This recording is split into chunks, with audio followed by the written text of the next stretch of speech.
Good evening, everybody. If I could have your attention, please. My name is Nicholas Brathwaite. I'm currently the Executive Dean of STEM, and it's my pleasure to introduce this evening. In the event that the fire alarm sounds, there's an exit at the back, there's an exit out here, and there's lots of people that know where the assembly points is. Follow them. I have to introduce who's here tonight, and first of all, although we have some very distinguished visitors over there, we have a very distinguished visitor just down here, whose name is Lottie. Lottie tours a lot of events in the promotion of engineering, and particularly the inclusivity in engineering, and including women in engineering, and getting that message across. She's come here tonight. She's not speaking tonight because she hasn't yet got her professorship, but she's come here to take notes. In the event of a fire, could you please make sure yes, safe. Okay. Now, this evening's session is called Succeeding in STEM, 3 women profs and their unconventional careers. How unconventional can you get when you see 4 of them lined up? So let me explain why these 3 make 4. Josie Fraser on the end is our Deputy Vice-Chancellor. She is a Professor of Learning and Innovation in Science. Then we have Sally Jordan, who is a Professor of Physics Education. Carol Morris, who is a Professor of Engineering Education. You see a pattern developing. Well, don't. Clem Herman is a Professor of Gender and Technology. And they're going to give us, in turn, their views on their journeys and describe them. And then there will be a session that Josie will go on and seamlessly chair, which is a discussion session. And I think that means that you will be invited to join in. I should also say a special hello to those people who aren't in the room but who are joining us online. And to some of you, I know that I should be saying good afternoon. To some, I'm advised that I should be saying good evening, and to others, good morning. So we're all around the globe. Can I now please invite Sally to come and give her talk?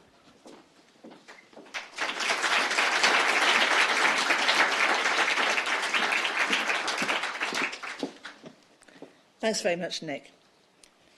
So, my name's Sally Jordan, as Nick said. I'm Professor of Physics Education and Head of the Open University School of Physical Sciences. What? Me? Really? Actually, it's that what me really that I want to talk about.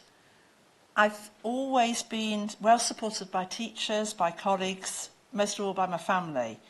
But throughout my life, I've struggled with feeling that I'm an outsider, a sense of inadequacy, a lack of self-confidence, and yes, the dreaded impostor syndrome.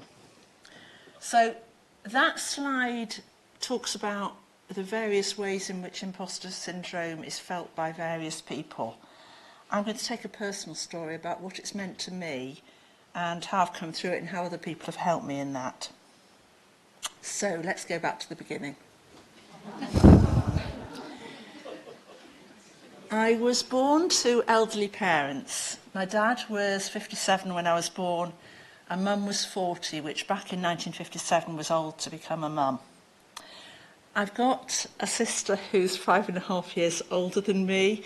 Sorry, Chris, it isn't what you'd call a complimentary photo. But I was very much the baby of the family. I was very much loved, but to the extent of being spoilt, not in money, but in attention.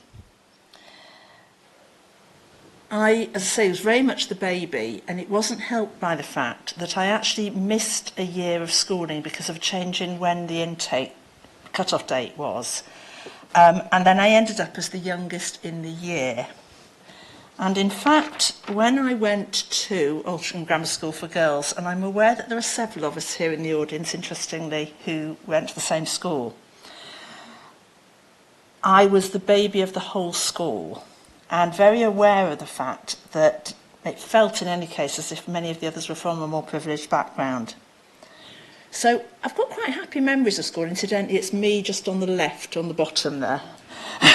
But I was very much little Sally, feeling out of my depth and feeling that I was an outsider. So what changed it? Well, throughout my life, I've had a series of what I'll call light bulb moments when I've realised that I could actually do it.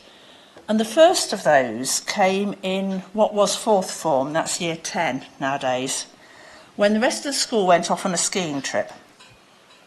I don't actually know whether Mum and Dad couldn't afford for me to go or were so protective that they wouldn't let me go. But while everybody else was away, we learnt about trigonometry. And suddenly, everybody, including me, realised that this little Sally was really quite good at maths. I enjoyed the sixth form, but that lack of confidence just kept on cycling round and round. So school wanted me to apply to go to Cambridge University, but I didn't think I'd get in and I was afraid of failure, so I didn't apply. Actually, it wasn't a problem. I went to Durham University where I was very happy. I studied first maths and then physics. I did rather well, but I had a rather poor opinion of myself. In fact, my opinion of myself was so poor that when, at the end of my second year, my tutor told me that I was heading for a first-class honours degree, I told him I didn't believe him. I told him so strongly I didn't believe him that he actually believed me and thought he'd confused me with someone else. He hadn't, by the way. And they were encouraging me to stay on and do a PhD straight away, but I was, again, afraid of failure, and my lack of confidence meant that I didn't. I became an academic librarian. I worked at both Glasgow and then Northumbria universities. Richard and I married. We moved to Cambridge. We'd wanted children, and first Michael and then Helen were born. And Michael and Helen, I hope you're watching. We moved again to our current house in Norfolk. It was actually a very happy time, but I hadn't had a job since we moved to Cambridge 4 years previously, and I was beginning to want something more. I'd realised actually how much I missed physics. I know some people think that's a bit odd. And I'd also realised when I was an academic librarian and doing library instruction that I actually enjoyed teaching. Ironically, the motivation to do something about it came from the fact that we bought quite a big house in Norfolk and we needed some more money. So I got a part-time job in a further education college teaching physics, and actually I enjoyed it. But then there was a job advertised as an associate lecturer, that's a part-time tutor with the Open University. It's me on the right. I just loved it. I was inspired, and I am still inspired by our students and by the knowledge that I can make a difference. The light bulb moments came thick and fast. I ended up with a whole wide range of part-time jobs with the OU, and I gave up other work. I applied for a job as a staff tutor. That's in my case, full-time member of our academic staff, who, amongst other things, is responsible for the line management of our tutors, and it's great to have so many staff tutors in the audience tonight. But when I applied, actually, I didn't meet the first point on the person spec, which was a higher degree in physics, which you might have noticed from what I've said I actually didn't have. And I've really, really wondered why on earth I had the confidence to apply for something that I didn't meet the person spec of, when I'd not even had the confidence to do those things beforehand. And I've wondered what it was that made the difference. And actually the difference was that other people were saying they believed in me, by both encouraging me to go for the job and then offering me the job and believing that I could do it. It's also the case that I, at that time, was holding down quite a challenging job, quite a lot of travelling, with two quite young children at home.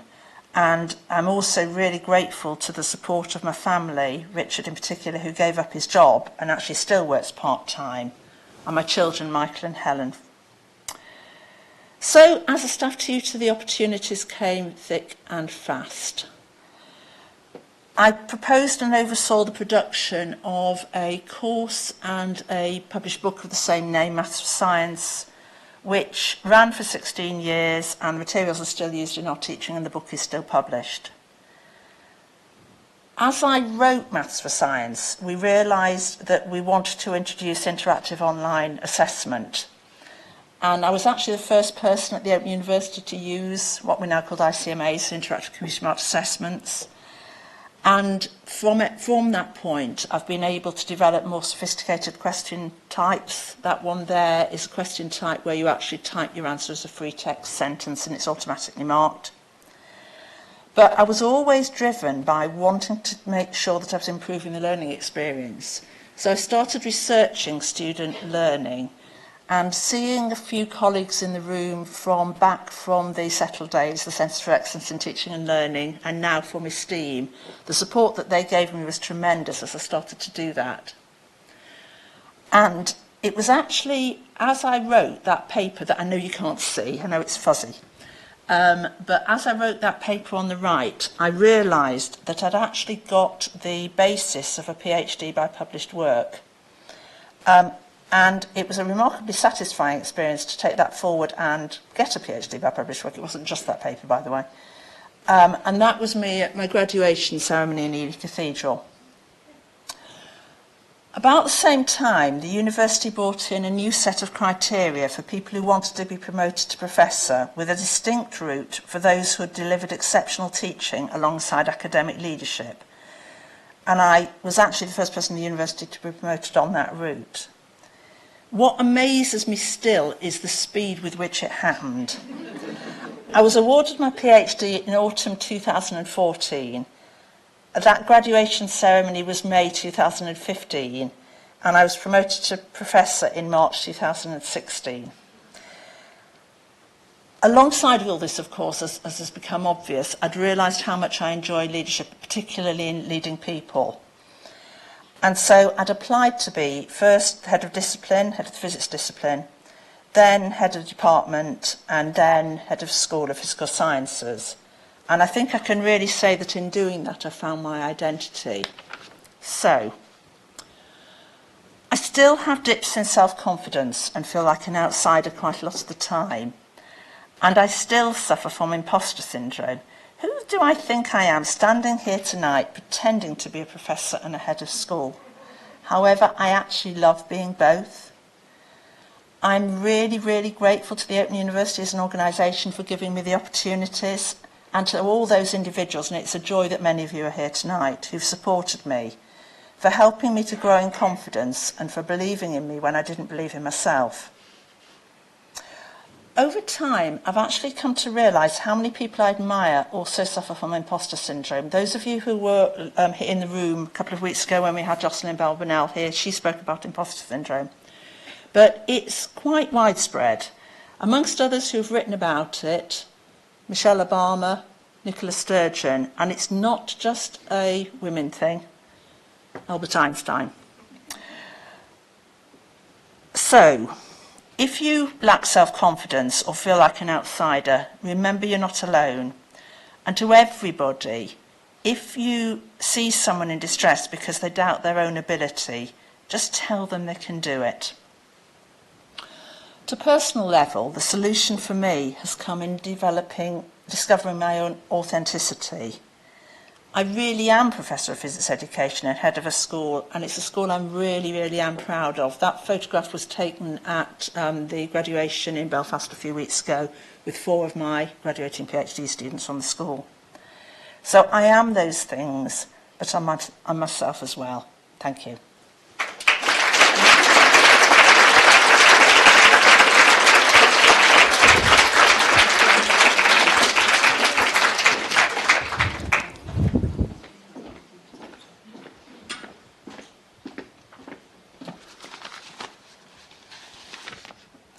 Good evening, everybody. I'm I'm Carol Morris, and I'm Professor of Engineering Education. The other thing that's delighted me today is that it is Tomorrow's Engineers Week this week. So to be doing a talk and to be encouraging children into engineering is great, and that's also why Lot is here today. So, where did my journey start? In 1955, with my mother giving me a Mohican, I think, by the looks of that. I was the first of two girls born into a working class family. Dad worked as a castings inspector in an iron foundry, and Mum worked one day a week in a shop. My grandfather and uncle lived with us, and I learnt to read at my grandfather's knee long before I went to school. My memories are of a happy, carefree childhood in which I was given a lot of freedom to play outside, explore, and get dirty. Early gardening career there, I think. My primary and junior school years were really carefree and happy, although I noted that my school reports said that I was good at mental and mechanical arithmetic. I had a chemistry set, Meccano, trains, and a telescope at home, so my toys weren't gendered, but I also had lots of dolls as well. I took the 11 plus in 1966, that's the letter that came to my family, and was awarded one of the few free places at Loughborough High School for girls. It was a direct grant school. I can remember my father being absolutely delighted by this because he'd not been able to take up a grammar school place because he had to go to work. All went well for the first 5 years at this school, and I have a selection of prizes from that time. Although I was aware that I was an outsider, a lot of the girls there were daughters of solicitors and doctors and farmers, and, that didn't quite fit in with where my family was. But it was the transition to sixth form where I really lost confidence and in my ability to do the work. And I also lost my love of learning. And I found my final school report. I don't know whether you can read that, but it says that my learning was inadequate and that I needed to correct this weakness. Nobody ever questioned the quality of teaching. Of course, it was always it was my learning that was inadequate. So at that stage, I was told very firmly not to apply to university. And at that time, only about 5% went to university. Because I wouldn't get any A-levels, was what I was told. And I promptly lived down to those expectations and came out with 2 poor A-levels in physics and chemistry. I knew that I wanted to escape the council estate that I grew up on, and the way for me to do that was to leave home and to go to what was then Sheffield Polytechnic. That's more or less what it looked like. And I went to study an HND in chemistry in 1973. That was a huge shock to me. I'd gone from an all-girls school to being the only girl on the course. So I fitted in by taking up smoking and drinking and doing what the men did. I became very good at table football. At the time, I didn't realise how much of me was being lost in my attempts to be one of the boys. And I hope that we return to the issue of identity later. I didn't really enjoy the course, but I did have a very interesting industrial placement at York Minster, working on the medieval painted glass. At the end of my studies, I got a job in the paint lab at British Steel Chemicals at Orgreave in Sheffield. There we are. Those of you who are old enough to recognise that name from the miners' strike in 1984-85. But I was there before then. And as you can see, health and safety wasn't very high on the agenda. And neither was equality. I was one of only 2 women in the workforce there, and calendars of naked women were everywhere. On one occasion, my colleagues nailed a dead bird to my desk as a joke. So I wasn't unhappy to leave when I was expecting my first child in 1980. I didn't go back to work after Christopher's birth, which wasn't uncommon at the time. But I soon realised that caring for a small baby wasn't intellectually stimulating, and I was becoming very isolated. It was a chance conversation with my doctor when he advised that I look at the Open University. So I did a first short course on childcare, and then in 1981 onto the Science Foundation course. The support and the quality of teaching that I received was a revelation to me. And I took my first exam 2 weeks after my younger son, Jonathan, was born. And they had my exam at home, and I had a break to feed him in the middle. I progressed through my OU studies with the never-ending support of my family. I rediscovered a love of maths and physics, and with my confidence and sense of self gradually returning, I eventually graduated. So this is me at a York residential school. We are pulling in the same direction there. And that's me graduating in 1987. I had found electronics fascinating, but the OU at that time didn't offer an engineering degree, and I was worried about getting practical experience. So I applied to the University of Sheffield to study electronic engineering when both of my boys were at school. I knew at that point that I wanted to teach, and I confidently told the admissions tutor that I wanted his job, something that he still remembers 32 years later. I think they were some of the most rewarding times. I had a goal, I had a confidence that the OU had given me, and I was able to challenge some of the practices, like isolating women in lab sessions, or subjecting us to 11 or 12 exams in a two-week period. Why would you do that? I had excellent support from many of the all-male staff. The self-help group of women students, there were only about 13 or 14 of us out of a cohort of under 150, and again, my family. So I graduated from there in 1990. That's all the women who were on the course, and our head of department, Professor Ian Freeston, and my family. And I think it's the importance of having men as allies is also something that we might return to later. I was awarded a scholarship to do a PhD, trying to detect tiny changes in the Earth's electrical field to predict earthquakes. And I gained some teaching experience by working in labs and tutorials, and initiated a series of Girls into Engineering days. I started this career early, for 14-year-old girls from local schools. I'd also been given a break in my desire to get into teaching by the Open University, who employed me as a tutor on a basic physical science for technology course. And I'm immensely grateful to Ruth Carter, who's in the audience tonight, and Gordon Wilson, the staff tutors in Leeds, for taking a chance on me. And I'm sure that helped when I saw my dream job, when I was halfway through my PhD, a 3-year post as a staff tutor in technology in Birmingham. I got the job, and I started work on the 1st of February 1992. My PhDs didn't survive, and my long-suffering family coped with the rather nomadic existence of a staff tutor. And I can tell you that living out of hotel rooms loses its attraction very, very quickly. I had an all-male cohort of associate lecturers that I'd inherited. And to say that we had our differences when I tried to initiate support for the very few female students in technology was putting it mildly. But I persisted and slowly managed to appoint some women as tutors. I was afraid that after a lengthy career break, I'd been out of the workplace for 12 years, that I wouldn't be able to catch up with my colleagues who always seemed to be talking about the papers they had written or the conferences that they attended.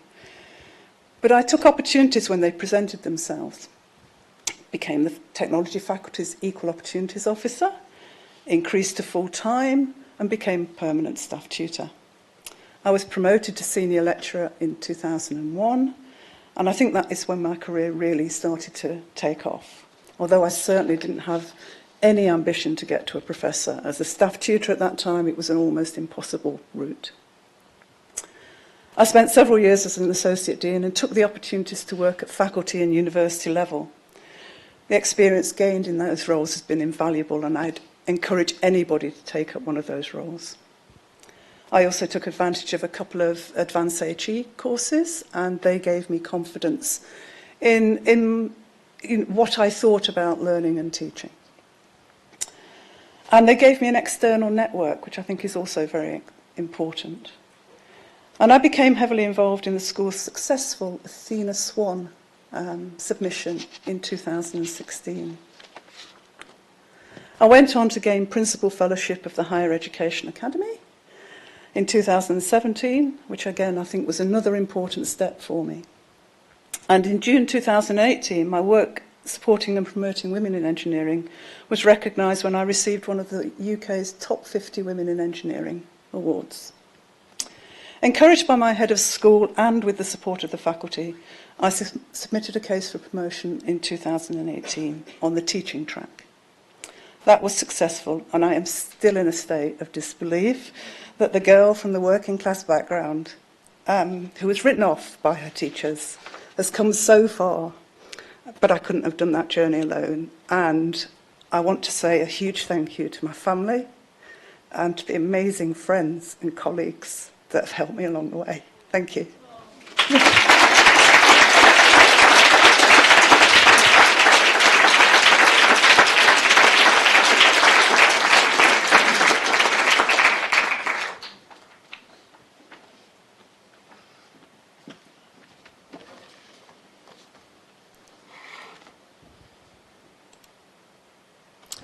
Hi, I'm Clem Holman, and I'm Professor of Gender and Technology, and I'm going to tell you my story now.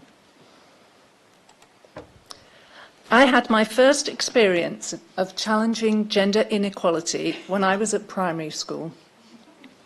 My best friend, Christina Palabicki, and I were very fed up that we weren't allowed to do woodwork.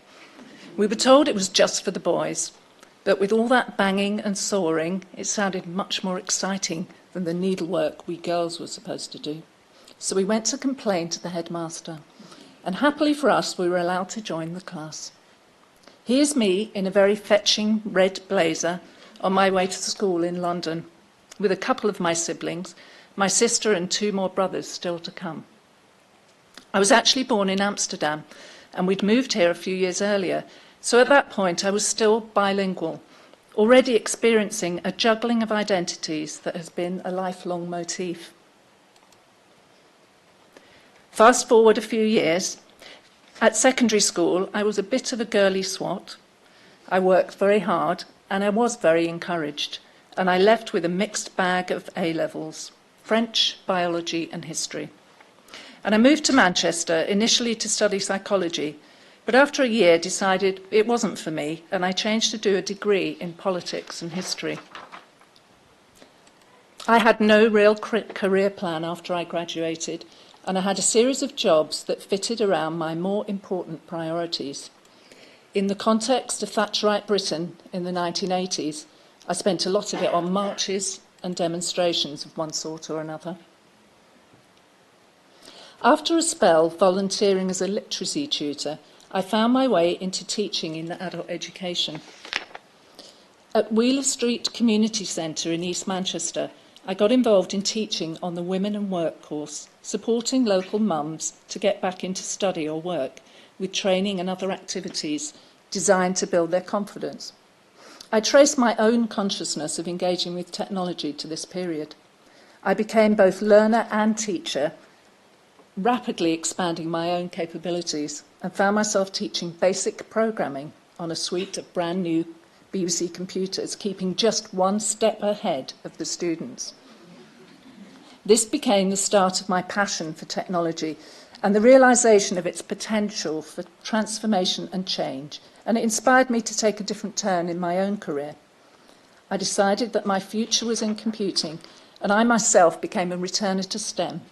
At age 30, I embarked on a full-time MSc in computation at UMIST. In the meantime, I had come out and met Deirdre, who became my lifelong partner. We became mothers, first one son, Joe, and then another, Kieran, and juggled our young family and jobs, both of us in turn, taking short breaks and doing part-time work till they were at school.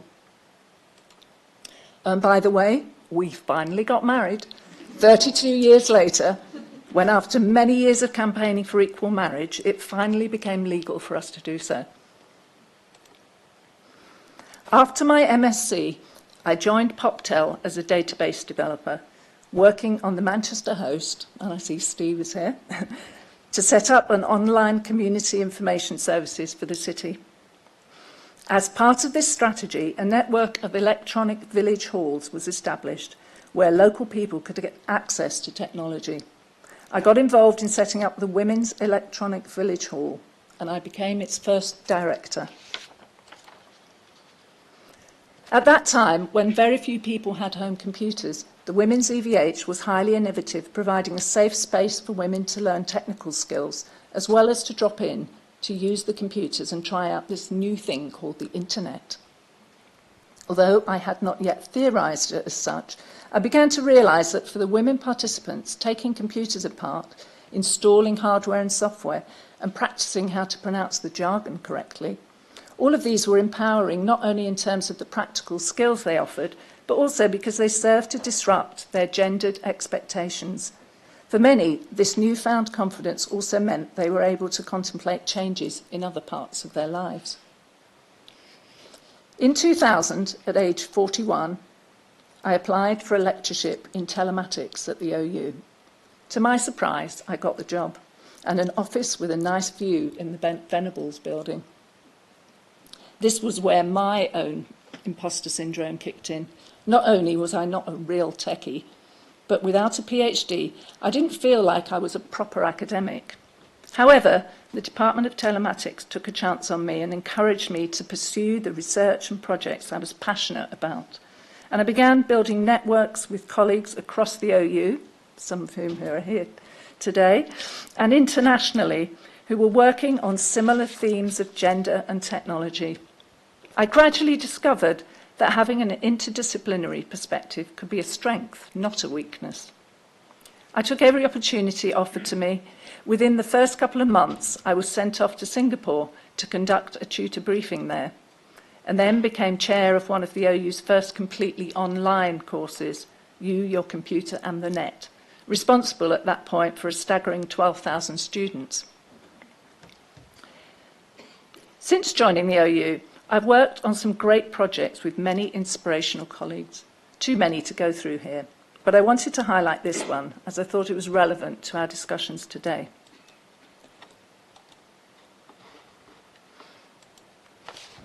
And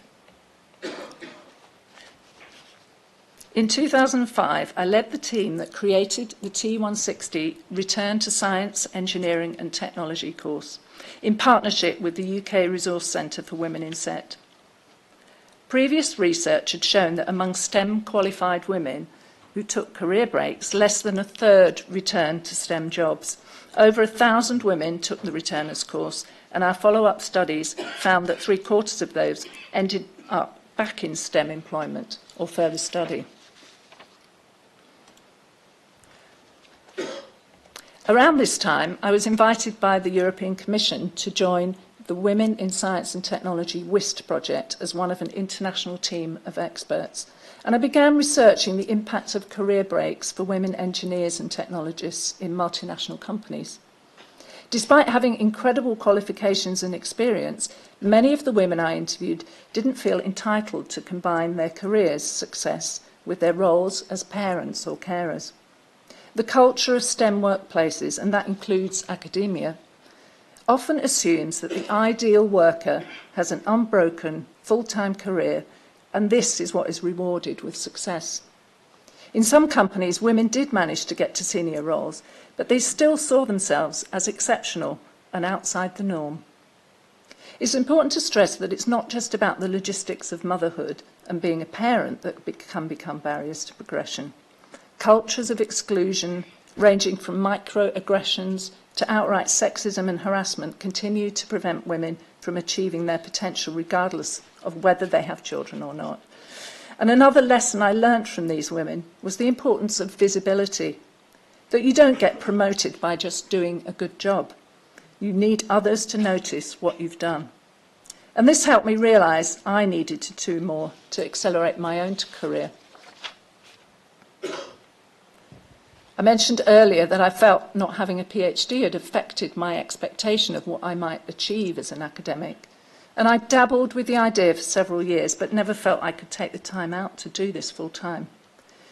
So, having published already a number of papers, I decided to embark, like Sally, on a PhD by published work. It turned out to be one of the most challenging things I've done, but most rewarding. What a great sense of achievement to be at the Bridgewater Hall in 2015 on the other side of the platform at my degree ceremony. My most recent research project, Gender Skilled Migration and IT, has also been an amazing journey, extending my repertoire of disciplines into yet another direction with my OU geography colleagues, Parvati and Gunjan, pictured here. And it's literally been a journey since it's given me the privilege of doing research in India, seeing for myself the IT sector in Bangalore, where there are just as many women entering the industry as men, and where there are workplace creches, free transport and other facilities that women in the UK can only dream of. The research that I've done about women's careers in STEM has also helped influence progress towards gender equality here at the OU through my role as our Athena Swan champion. Here's a picture of me receiving our very first Bronze Award in 2012. I'm pleased to say that nearly all of our STEM departments now hold awards, and all of the other faculties are coming on board too. And there's real evidence that the career potential of women in the university is being better recognised and supported. And finally, it's been a great privilege to be Director of Esteem for the past 5 years, supporting colleagues to develop their scholarship of teaching and learning in the STEM faculty, and now across the university in the other scholarship centres. In these two roles, I've formed a key part in demonstrating my own academic leadership, and I was promoted to Professor early this year. So Sally, Carol and I deliberately chose to present our talks as biographical narratives because, as the old feminist slogan goes, the personal is the political, and our stories raise some of the key issues that have faced women in STEM, and indeed in all academic careers. What you've heard in our short presentations are more than just individual stories. They reveal how we've each navigated and built our careers, even where cultures and unwritten rules have been stacked up against women to succeed. You've heard about impostor syndrome, hostile and sexist work cultures, career breaks and returning, and mysterious promotion paths. All the obstacles that can get in the way, but also about support, resilience and persistence, and the courage to redefine what it means to succeed. Our stories have shown that there are many ways to succeed in STEM and that you don't always have to follow the obvious route. And I hope in some way we can inspire the next generation to break the mould further. Thank you very much.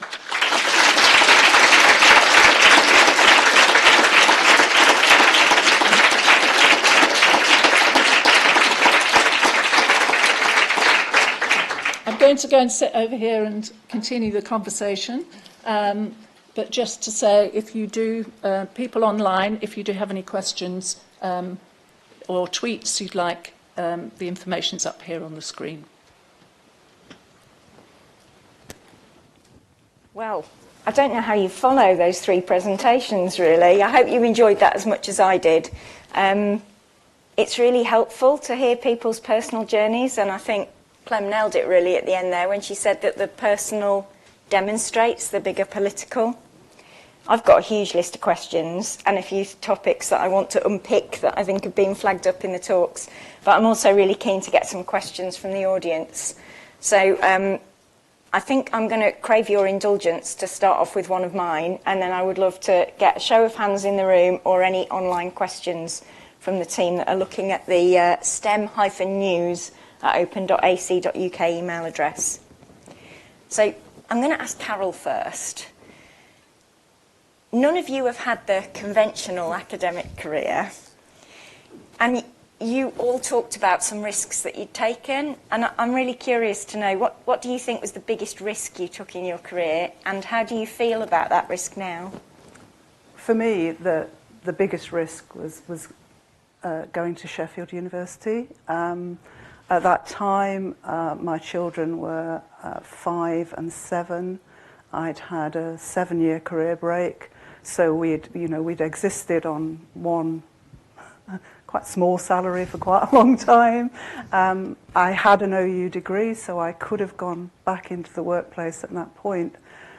But I wanted to go further, and with what I wanted to do, I thought I needed to do more. But I knew that I was putting my family on the line with that degree, and if it hadn't worked out at Sheffield, well, you know, that was several years down, just gone. So that for me was the biggest risk. How I feel about it now, one of the best things I ever did. Yeah. So I'm so pleased that I took that risk. I think it'd be interesting to contrast that maybe with Clem. You've talked about a lot of changes. Was there anything that felt particularly risky in that list? Well, I think I've always tried to, and I never realised that was my strategy, but I've always been quite opportunistic and taken opportunities as they've come to me. I do remember the first day when we set up the Women's EVH, coming to the room. We had a room in a local community centre. It was part of a Hindu temple. We were given this as the location for the centre. And I arrived with nothing except a cheque for £40,000 and a phone that I had to bring from home because there was not even a chair in the room. And I sat there and I thought, what have I done? I had to hire the staff, get all the equipment and everything in place. But it was a fantastic project, and I was so pleased that I took a risk on it. Thank you. That's great. I'll leave Sally out of this one in the interest of getting round some questions, and I'll try and bring everybody in as we go through. Is there anything in the room that people would like to ask? If not, I'm going to dive back to my list.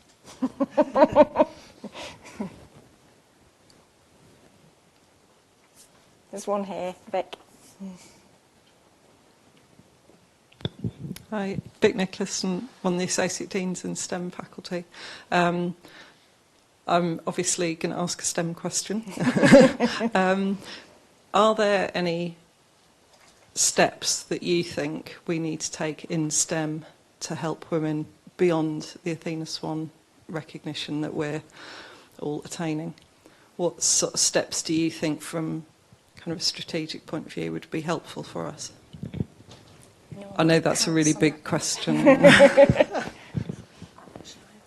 Sally. Okay. I think one of the issues we've got, and I haven't really spoken much about my work as head of school.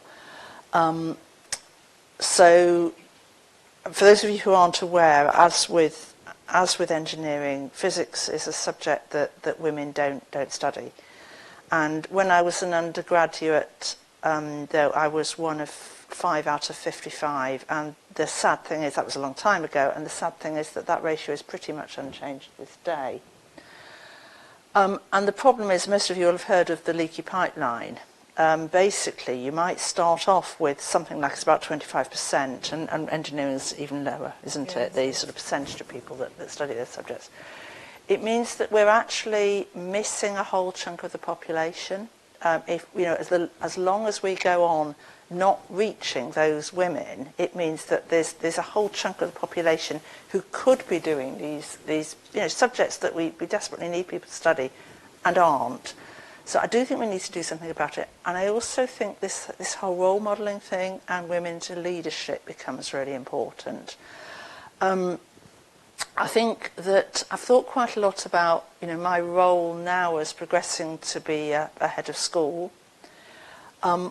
I do a lot of work in trying to bring equality in its broadest sense to the school, not just a women thing, but there's lots and lots of minority groups who are underrepresented. And I think the way forward is actually quite some of the very practical things. Those who know me know just what ridiculous hours I work. It's not sensible, I know that. I'm taking steps to try and do something about it. But I'm enabled to do that and therefore to have the role that I've got because I have a husband who works part-time, who does all the sort of looking after me things and scurries around, and my children are grown up. And it's not sustainable. It's not sustainable because that means that we will never get women through to those roles where they, you know, where they can take leadership. And I think there's a lot of practical things we should be doing. We should be looking far more at, you know, opportunities for job sharing, opportunities for people who can only work part-time for all sorts of reasons to still be enabled to do those things. So I don't know if that answers it completely, Vic, but that's the sort of thing. I think there's really practical things that we need to, and it's no good to say, oh no, that won't work. We've got to find ways of making it work.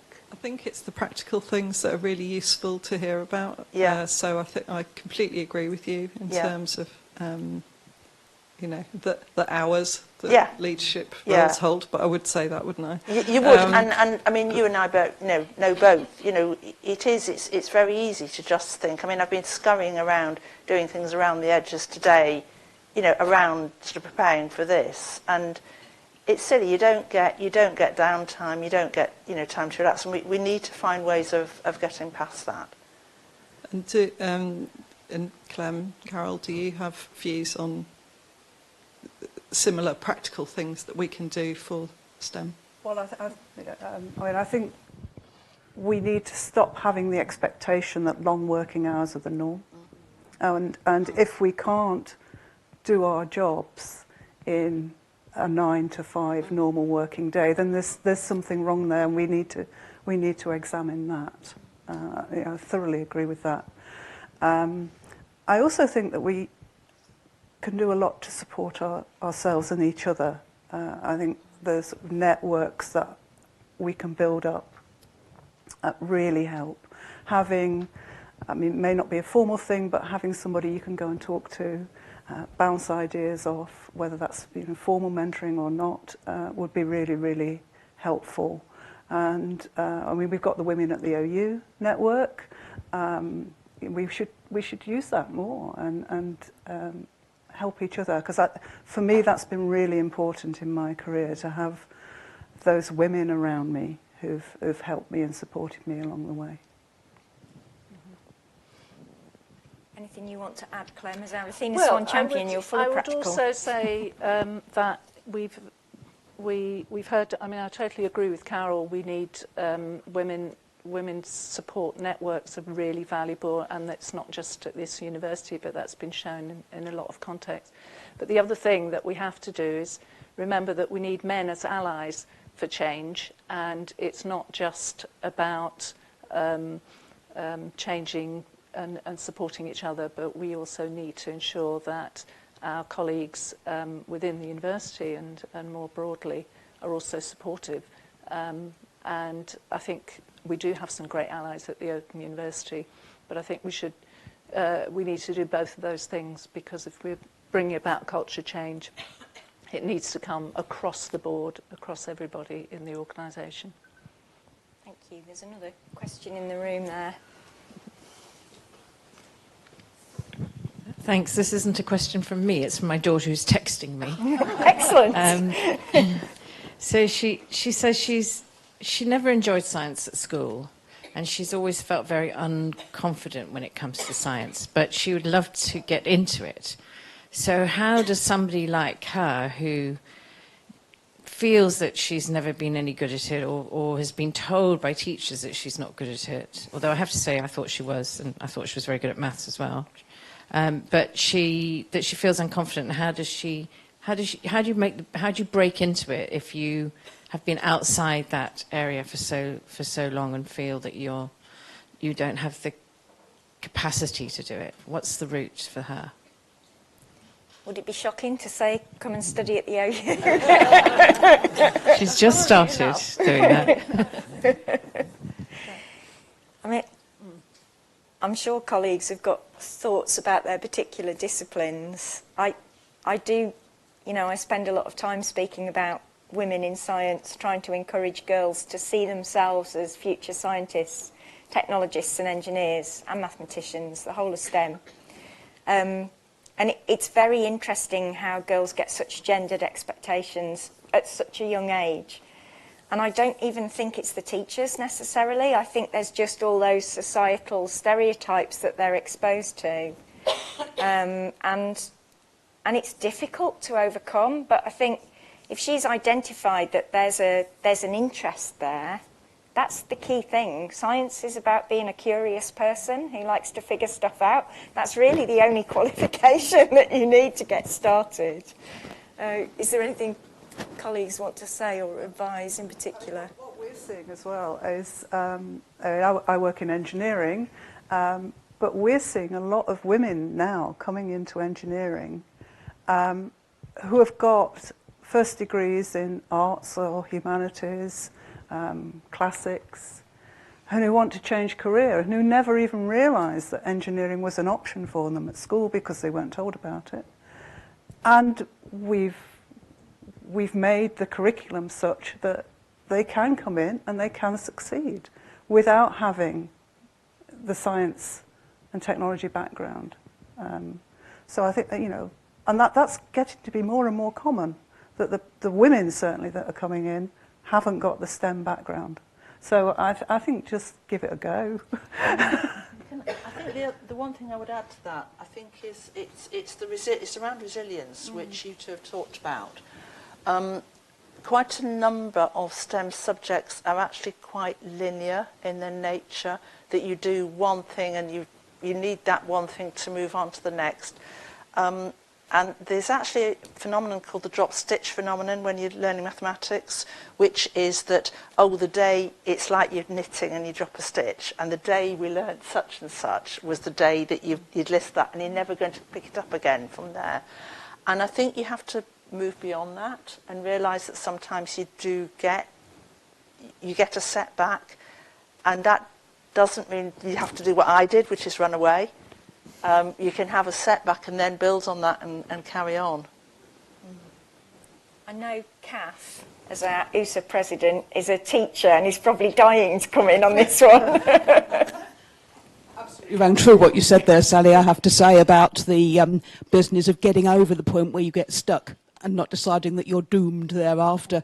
I was actually also wanting to ask a general question. One of the things that struck me about all your brilliant presentations was that, if I'm not wrong, I think all of you went to single-sex secondary schools. You didn't. No, sorry, two of you did. Yeah, and it was just interesting to me because I did myself. I went to quite similar schools on the same sort of basis and probably from the same sort of backgrounds as you did. And a number of other of my friends who are women who followed STEM careers did the same. Do you think the single-sex environment is helpful in enabling women to work against those stereotypes? Yeah, that's definitely one for you, Clem. First of all, to say that's not my experience. I went to a mixed gender school.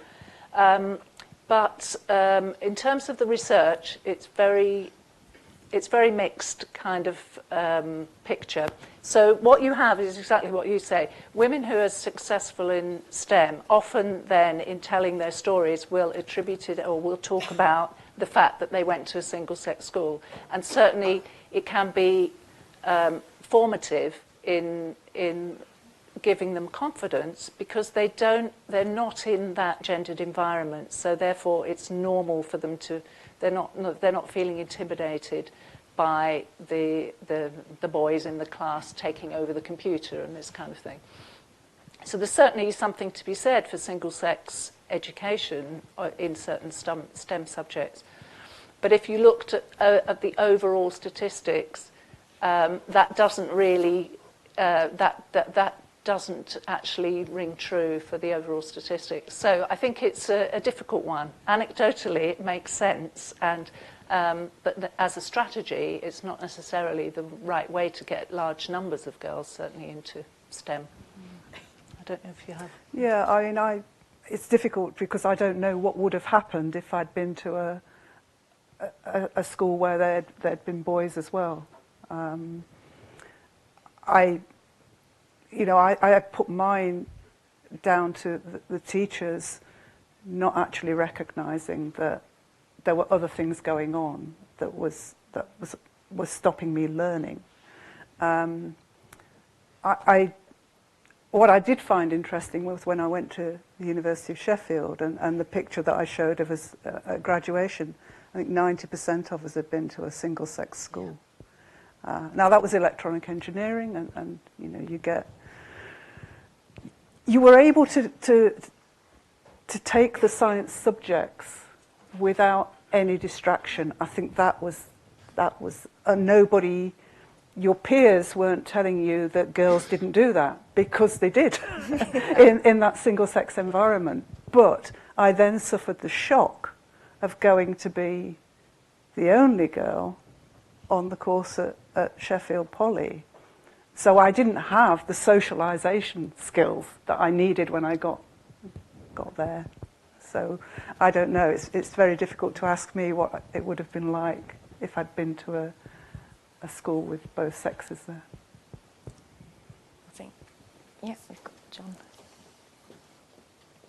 So I'm trying to phrase two questions. I'm having strange deja vu because over the summer I was at a forum of women in folk music, and they were talking about gendered roles. They were talking about people stepping away from their careers to have families, and the facilities not being there, and there being, you know, a lost generation of folk singers that went away to have families and disappeared. So in a sense, there are parallels in other parts. And I wonder, to what extent is it useful to talk about STEM separately from everything else? That's my first question. And then you've challenged us by telling narratives of your unusual transitions to stories to getting to be professors, particularly Sally and Carol. Do you think that that seems to be an expression of the way that society is structured? Have we moved on? You know, in 10 years' time, will it still be that women professors are having to tell stories of how they are exceptions, and to what extent, you know, have we moved on? Do we have the facilities for people to come back into? I'm sorry, but there is a certain snobbishness about professorships of science education.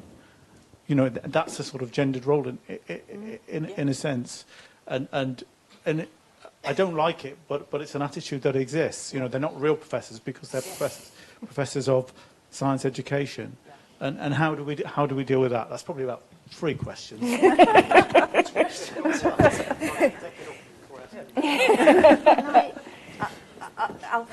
I'm picking up one, John, because I'm grabbing it.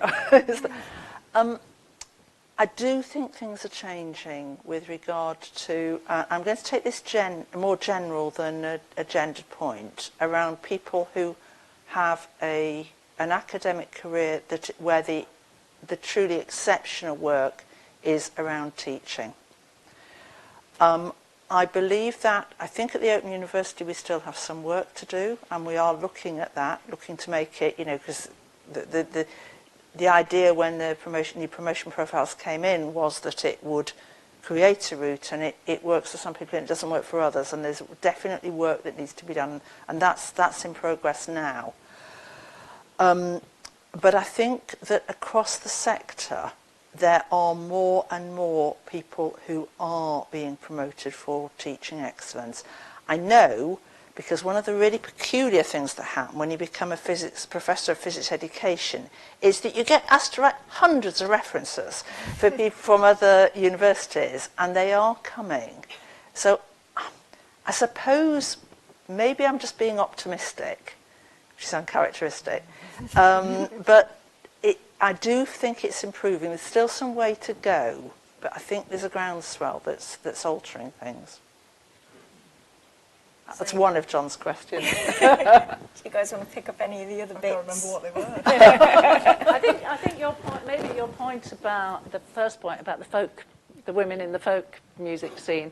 I do think you're absolutely right. I mean, we're talking about the patriarchy. You know, we are talking about hundreds and hundreds of years of society having privileged men over women in lots of ways. So, you know, those things exist right across the board in lots of areas of life. And certainly, but I think the focus on STEM, particularly in the academic world, is because it's so extreme, and because the cultures, not only numerically are women in a minority, but the cultures are consequently often quite excluding or quite difficult to break into. So I think it's got slightly more intense and more extreme kind of disparities there that we're looking at. But I think a lot of those exist across the board and across different academic disciplines as well.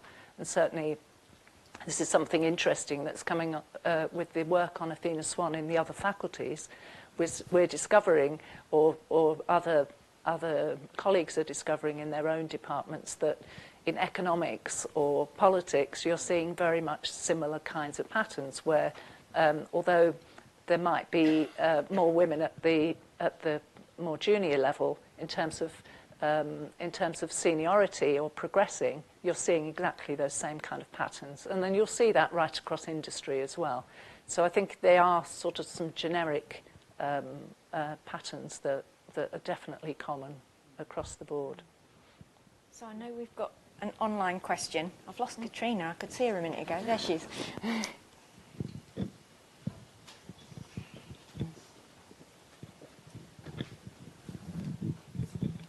We have quite a few, actually.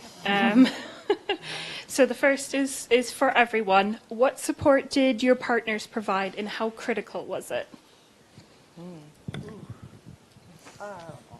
Well, I couldn't have done it without my partner at the time. You know, he took a lot of the childcare. My elder son didn't go to school until he was 7, so Steve certainly helped him to, help with his education. And also, it's little things like bringing you a cup of tea.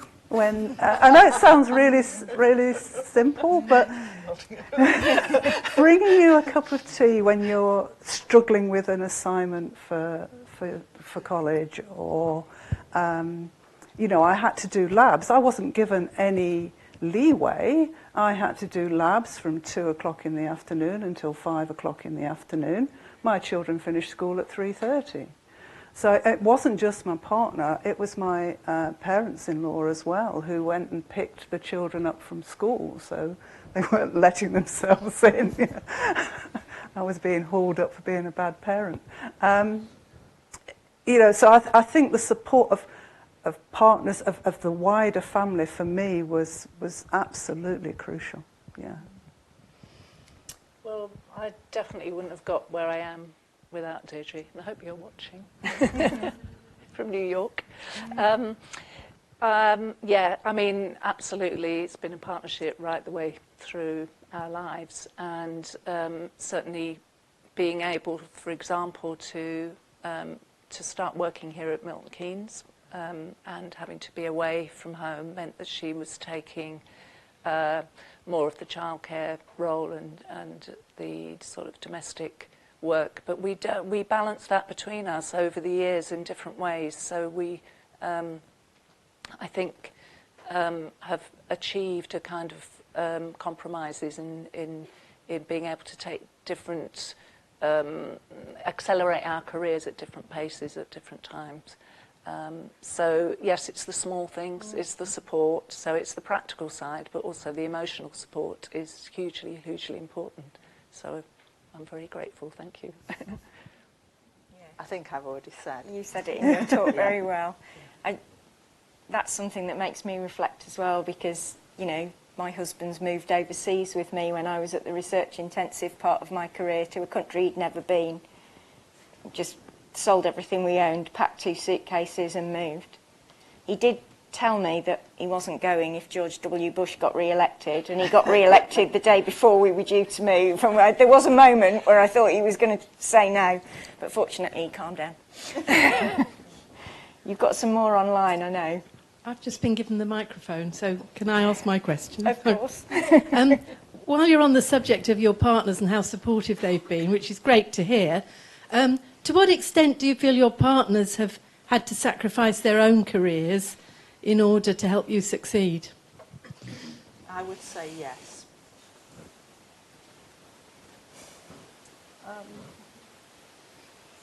Difficult for me to answer that one because I don't have a partner anymore. That probably answers that, doesn't it?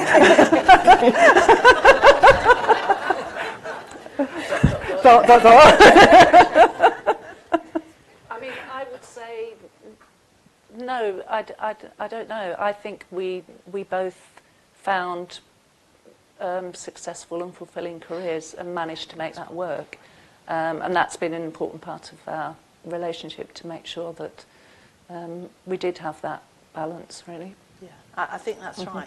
There's something else around this I'd actually quite like to explore, because although clearly this has been, it's a theme that we share, that reliance on other people. Of course, not everybody does have partners, and I think that's something where we, as we've talked earlier about support networks, haven't we? I think it is where we have to help each other. In all sorts of ways, because otherwise we're just enabling people who are, have got somebody else that can help them in that way. I think it's another one that we need to think about practical ways in which we can help each other. I think it's especially critical when you think about leadership roles. Everybody's talked about working long hours, partners doing things that are compromises to support you. We've all had those experiences, but we've got to stop creating jobs that can only be done by, super people with a supportive back office spouse and no children. I mean, that's not the model that's sustainable for the leadership that we want. She says, with her back office spouse who's currently looking after the kids, who I went home to at midnight last night after a function in London. Yeah. But it's what we need to work on and be conscious of. I'm not saying we've got there. Should we go back to our online? Yeah, so I'm just conscious of time. So there's one without an email address. The rest have emails with them, so we can always respond to them later on. But what, if any, are the opportunities in the OU for employment, mentoring roles, or education for retired women with a STEM background? Wow. I can answer that one. Go on. Well, I can answer that one because in the Computing and Communication School at the moment, we've just set up a mentoring scheme for our final year students. It's part of our work with the Institute of Coding, and actually looking for mentors. So I think there's real opportunities for people who've got skills, who've got experience. They don't necessarily have to be in the workplace now, but to be able to offer that to our students. And so yes, please get in touch, and hopefully we can find something useful for them to do and to be involved in. Yeah, I'd echo that. So I'm conscious that, as usual, I've completely ignored the clock and all the things that we were going to do and finish at 7. Yeah, I'm getting an already 10 minutes over message from the front. She gave up on rolling eyes and signalling kicking some time ago. So we'll absolutely go back to the questions where we've got email addresses, and we'll send responses to those. And please do, all 4 of us are on Twitter. Please do feel free to hit us up on Twitter for further conversation. It's an absolute pleasure to have this conversation. Thank you so much to you all for your contributions. I should have just thrown this away, really. You all did it all for me. And I can't say thank you enough. I think having women leaders anywhere who are open, happy to talk about their experiences is so valuable for everybody. If you'd like to join me in thanking our 3 experts.